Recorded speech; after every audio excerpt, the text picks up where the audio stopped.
This episode is brought to you by Ring cameras and doorbells. A lot happens while you're away from home. That's why Ring makes it easy to check in from anywhere. Whether you're saying hi to an unexpected guest, making sure those packages are safe, or keeping your pets company while you're out grabbing groceries. It's all a few taps away, right from your phone. Be there with Ring. Explore cameras, doorbells, alarm kits, and more right now at ring.com. This episode is brought to you by Ollie. Back to school means food changes. Early breakfasts, school lunches, after-school snacks, and let's not even talk about dinner. Ollie's here to help you cover all the wellness bases. From daily multivitamins to belly-balancing probiotics, Ollie's got your fam covered. Buy 3 and get 1 free with code BUNDLE24 at OLLY.com. These statements have not been evaluated by the Food and Drug Administration. This product is not intended to diagnose, treat, cure, or prevent any disease. Thanks for listening to the Red Treehouse, where I tell scary stories to keep you up at night. You can listen to the Red Treehouse on your favorite streaming platforms, including Spotify and Apple Podcasts. Be sure to follow, like, and subscribe. Oh, and leave a 5-star review. You can follow the Red Treehouse on social media, on TikTok, Instagram, YouTube, and X at Red Treehouse Pod. And if you have a scary story or topic you'd like me to feature on an upcoming episode, email redtreehousepod@gmail.com. Important note, sources for this episode can be found in the show notes. Content warning. This episode contains descriptions of torture, extreme physical violence, and death. Listener discretion is advised.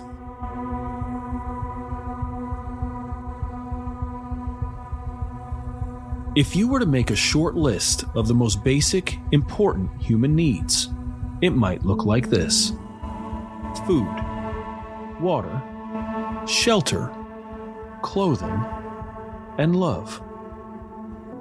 I've no doubt there will be differences from person to person, but there's an important and universal need that often goes overlooked: sleep. At this point, the research is rock solid. It is recommended that adults get between 7 and 9 hours of sleep each night, with children requiring even more. Research also shows an increase in health risks as sleep decreases. On a personal note, I'm envious of people who can get more than 6 hours of sleep per night. For years, I've averaged about 6 hours per night, and I wake up feeling refreshed. I suspect I may have short sleep syndrome, which allows me to sleep up to 6 hours per night without functional impairments. Though, I've never participated in a sleep study and have never been diagnosed. Sleep deprivation is best understood as, quote, inadequate or insufficient sleep over a lengthy period, and occurs when a person fails to get the amount of sleep they need, end quote. In fact, sleep deprivation can occur in as little as 24 hours. And the longer a person goes without sleep, the more severe the symptoms become. If 24 hours without sleep is uncomfortable, then 15 days without sleep just might be torture. But according to one of the most famous creepypastas, Russian researchers kept 5 people awake for 15 consecutive days, with terrifying consequences. The incident, known as the Russian sleep experiment, details what can happen if sleep deprivation is taken to the extreme. And, though I gave a content warning at the start of this episode, I'll give another one here. What took place during the Russian sleep experiment is scary, disturbing, and brutal. What actually happened during the Russian sleep experiment? And is it possible that sleep deprivation, when taken to its absolute extreme, can lead to the worst forms of human cruelty? I'll share the story. You decide for yourself. I'm your host, Will. Welcome to the Red Treehouse.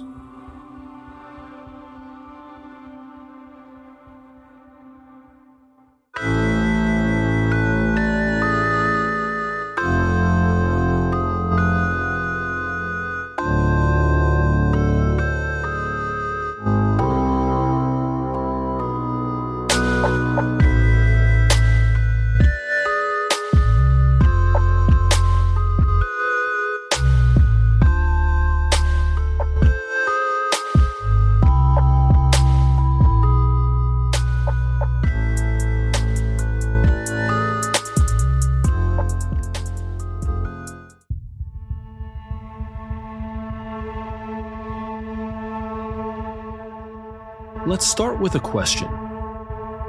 What's the longest you've ever gone without getting sleep? In a sense, the Russian sleep experiment sought to answer the question generally. What's the longest the human body can go without sleep? What's fascinating about the Russian sleep experiment is that no one knows for sure if it really happened or not. In fact, the uncertainty about its authenticity is part of what makes the experiment that much scarier. The story first appeared as a creepypasta in 2010, and it gained enormous popularity. Since then, it's become an urban legend, towing the line between mystery and reality. The story goes like this. In the late 1940s, several years after the end of World War II, Russian scientists developed an experimental, gas-based stimulant which was designed to keep test subjects awake for as long as 30 consecutive days. The stimulant was toxic in large quantities, so the scientists developed a sealed testing chamber, which allowed them to carefully monitor the amount of oxygen in the room. At the time, audio and video technology was primitive, so microphones captured sound, while small porthole-sized windows allowed outside observers to peek into the chamber. Scientists stocked the chamber with a toilet, running water, books, cots with no bedding, and a month's worth of food for the test subjects. 5 individuals were selected for the experiment, each of them a war prisoner deemed an enemy of the state during World War II. They agreed to the experiment in large part because they were falsely promised their freedom if they participated, and if they stayed awake for the full 30 days. The 5 men were locked into the chamber, and the gas was immediately pumped into the room. Researchers sat back, watched, and took notes.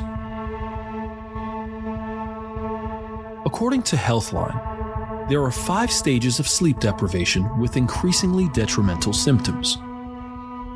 Stage 1 occurs 24 hours without sleep. Quote, "It's similar to being under the influence of alcohol, to the point where it isn't safe for you to drive." End quote. Symptoms include drowsiness, irritability, anger, impaired concentration, brain fog, tremors, and more.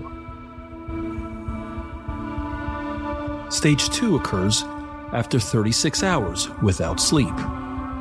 Symptoms intensify, with a person experiencing microsleeps, where you, quote, "fall asleep for a period of several seconds," end quote.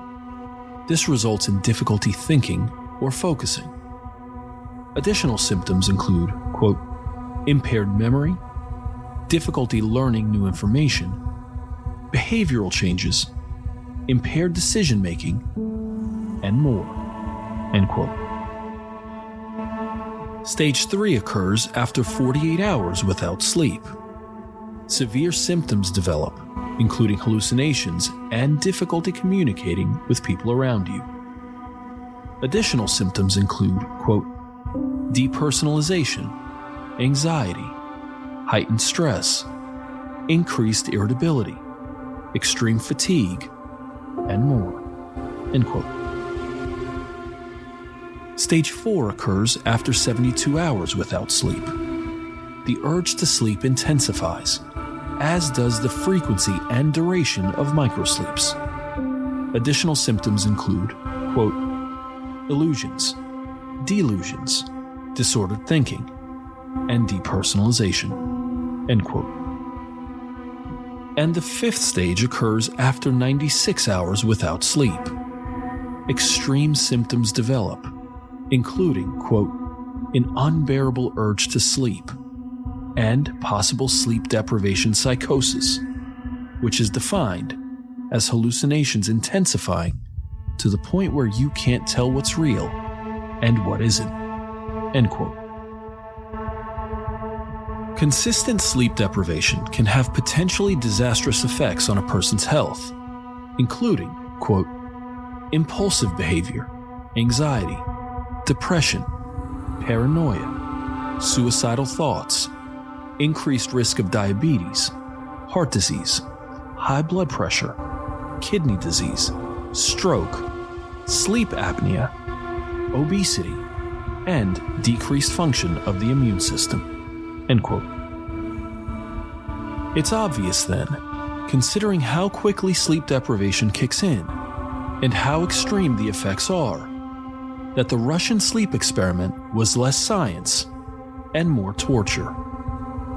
If the human body is severely impacted by going 4 days without sleep, what does 7, 10, 15, and 30 days of sleep deprivation look like? The first few days of the experiment went well. The men bonded and spent time conversing with one another.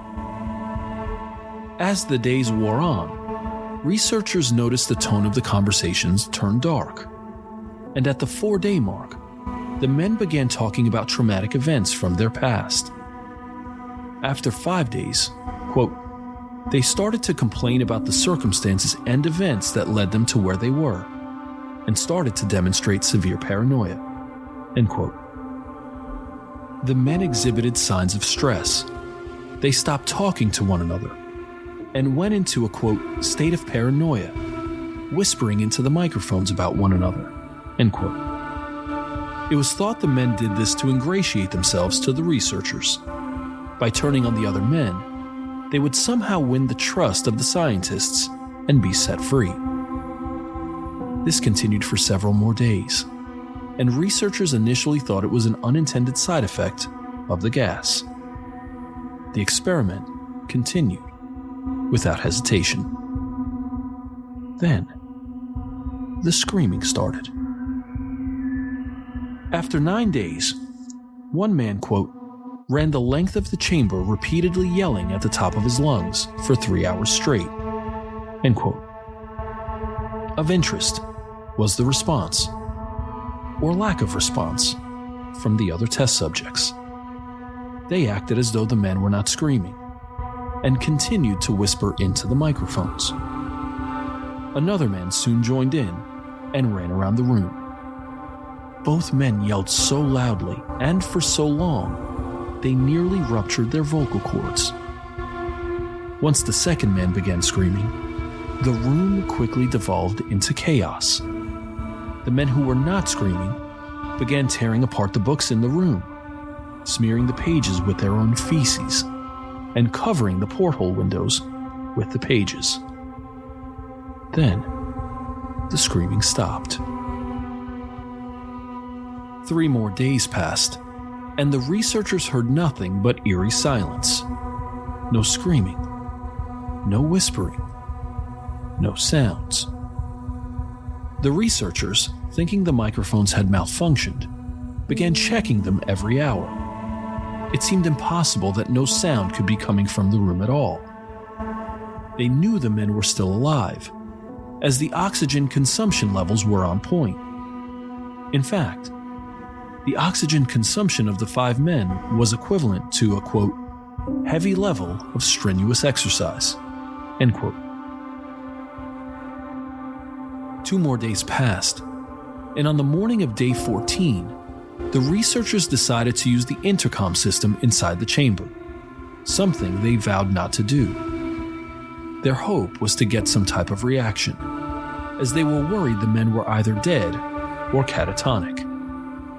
After turning on the intercom, they announced, quote, "We are opening the chamber to test the microphones. Step away from the door and lie flat on the floor, or you will be shot. Compliance will earn one of you your immediate freedom," end quote. The response was surprising. Quote, "We no longer want our freedom," end quote. The researchers were uncertain about what to do next. They continued to use the intercom to provoke conversation with the test subjects. But all they heard was silence. Sometime on day 14, it was decided that they would open the chamber at midnight on day 15. At midnight, the chamber was cleared of the gas stimulant and filled with fresh air. Almost immediately, the men in the chamber objected and began pleading for the researchers to turn the gas back on. Then, the chamber was opened, and what researchers discovered was nightmarish. First, the men began screaming loudly. Then, so did the soldiers sent in to retrieve the men. Of the 5 men, only 4 were alive. I mentioned earlier that the chamber had been stocked with enough food for 30 days. It was obvious the men had eaten the rations through the first 5 days. But strangely, the rations were left untouched after day 5. In the center of the chamber was a drain, and stuffed into the drain were chunks of meat from the thighs and chest of the dead test subject. The other men had torn the flesh from his body and used it to block the drain. The 4 surviving test subjects also had, quote, large portions of muscle and skin torn away from their bodies. The destruction of flesh and exposed bone on their fingertips indicated that the wounds were inflicted by hand, not with teeth, as the researchers initially thought. Closer examination of the position and angles of the wounds indicated that most, if not all of them, were self-inflicted. End quote. It gets worse. The test subjects had torn open their own abdomens. One article stated, quote, the abdominal organs below the ribcage of all 4 test subjects had been removed, while the heart, lungs, and diaphragm remained in place. The skin and most of the muscles attached to the ribs had been ripped off, exposing the lungs through the ribcage. End quote. The 4 men had removed the organs and blood vessels and laid them neatly on the floor, with the still alive men laid next to them. The digestive tract of each man was still functional. Researchers could see each man digesting food. Or, more specifically, and to their horror, the men were digesting their own torn flesh that they'd eaten over the previous days. Many of the soldiers who initially entered the chamber refused to return after seeing the carnage. The test subjects screamed and begged to be left in the chamber and demanded the gas be turned back on. They were afraid to fall asleep. When the military attempted to remove them by force, the test subjects, despite suffering from debilitating injuries, put up a strong fight. One soldier died after having his throat ripped out, and another was severely injured after, quote, having his testicles ripped off and an artery in his leg severed by one of the subject's teeth, end quote. In the weeks that followed, several more soldiers died by suicide. Of the surviving test subjects, one had his spleen ruptured during the removal process, and he bled out almost immediately. The remaining 3 subjects were restrained and taken to a medical facility, all the while begging and pleading for the gas stimulant to avoid falling asleep. The most severely injured was immediately taken to emergency surgery. However, as the anesthetic was administered, he fought to keep from falling asleep. Eventually, he succumbed to his injuries and died on the operating table. During autopsy, it was discovered that he'd torn several muscles from the bone, and that he'd broken 9 bones in total. One of the 2 remaining test subjects was taken into surgery, though he also fought when the anesthetic was brought close. Eventually, the test subject agreed to have the surgery, which was intended to place his organs back in his body, without anesthetic. For 6 agonizing hours he endured, and it was reported that he smiled at one of the nurses whenever their eyes met. After the surgery, which was deemed to be as successful as it could be, the test subject began wheezing while attempting to talk. The surgeon brought a pen and a pad so he could write the message. He wrote, "Keep cutting." The fifth test subject underwent the same surgery, without anesthetic, and afterwards was asked why the men had torn themselves up while in the chamber. He responded, quote, "I must remain awake," end quote. Eventually, the 3 surviving test subjects were placed back in the chamber while it was decided what should be done with them. It was ultimately determined they would turn the gas back on. The researchers objected to this. However, it was also determined that they would be placed in the chamber alongside the test subjects.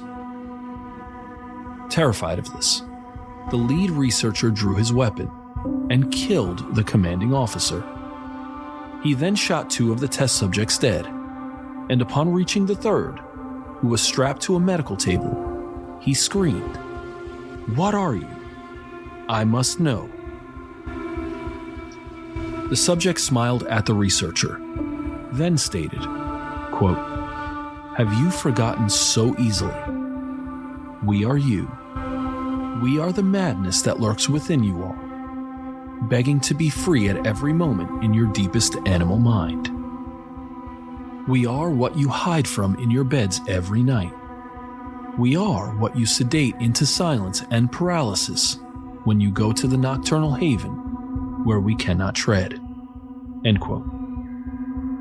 Hearing this, the researcher aimed at the test subject and fired. The Russian sleep experiment was over.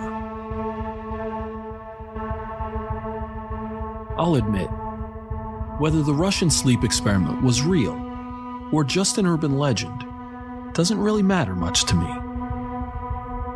The reality that sleep deprivation symptoms appear just 24 hours without sleep is enough to keep me from even trying it. In some ways, what makes the Russian sleep experiment so scary is the great unknown. We simply don't know what would happen if we enclosed multiple people in a chamber and deprived them of sleep for a few weeks. In case you were wondering, because I was.